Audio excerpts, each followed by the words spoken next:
अहमदनगर अरणगाव या ठिकाणी अवतार मेहर बाबा ट्रस्टचे माजी अध्यक्ष विद्यमान विश्वस्तांच्या कुटुंबियांसह नातेवाईकांच्या मालमत्तेची चौकशी करण्याची तक्रार अन्याय निवारण निर्मूलन सेवा समितीच्या वतीनं पुणे आयकर विभागाकडे करण्यात आली आहे। या प्रकरणी तक्रार करूनही चौकशी होत नसल्यानं क्रांती दिनाच्या पार्श्वभूमीवर गुलटेकडी या ठिकाणी पुणे आयकर विभागाच्या कार्यालयासमोर उपोषण करण्यात आलं। जिल्हाध्यक्ष अरुण रोडे यांनी माहिती दिली। अवतार मेहर बाबा ट्रस्टचे माजी अध्यक्ष आणि विद्यमान विश्वस्त यांनी मेहर बाबांच्या नावाखाली देश-विदेशातून मोठ्या प्रमाणात अवैध संपत्ती गोळा केलेली आहे।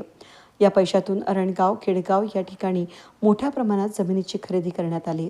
जमिनीच्या खरेदीसाठी पैशाचा स्रोत काय वापरण्यात आलाय याची चौकशी होणे आवश्यक असून माजी अध्यक्ष, विद्यमान विश्वस्तांचे कुटुंबीय आणि जवळच्या नातेवाईकांनी अरणगाव परिसरात कोट्यावधी रुपयांच्या बंगल्यांचं काम केलेलं आहे। देश-विदेशातून प्राप्त झालेल्या निधीचा खरोखरच संस्थेच्या कामासाठी वापर करण्यात आलाय की कागदोपत्री निधी खर्च केल्याचं भासवून स्वतःसाठी, कुटुंबियांसाठी आणि जवळच्या नातेवाईकांसाठी या पैशाचा वापर करण्यात येतोय। या संदर्भात पुणे आयकर विभाग या ठिकाणी अन्याय निवारण सेवा समितीच्या वतीनं उपोषण करण्यात आलं।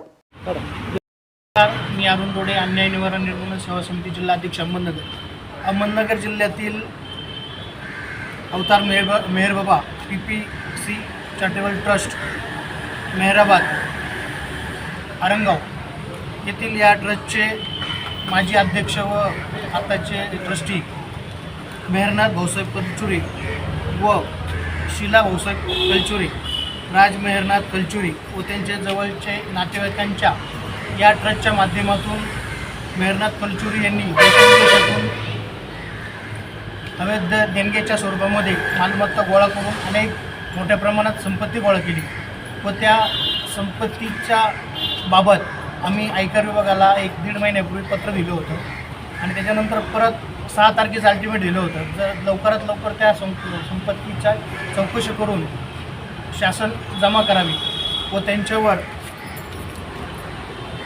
प्रायव्हेट ऑफ मनी लॉन्ड्रिंग ॲक्टच्या कलम 17(1)(a) नुसार प्रॉपर्टी जप्त करून विदेशी मुद्रा व्यवस्थापन अधिनियम 1990 आणि संपत्ती निवारण अधिनियम 2002च्या कलम 156 नुसार संपत्ती हस्तांतर, रूपांतरण, विक्रीवर बंदी आणून त्यांच्यावर 420 स्वरूपाचे गुन्हे दाखल करण्यात येईल। याबाबत पत्रव्यवहार करूनही कारवाई या आयकर विभागाकडून झालेली नाही।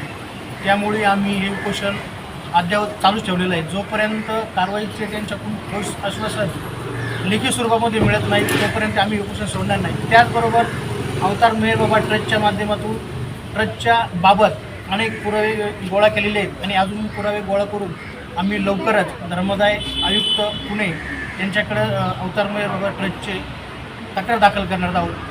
तरी आम्हाला न्याय मिळावा, जोपर्यंत कारवाई होत नाही तोपर्यंत उपोषण चालू आहे। धन्यवाद।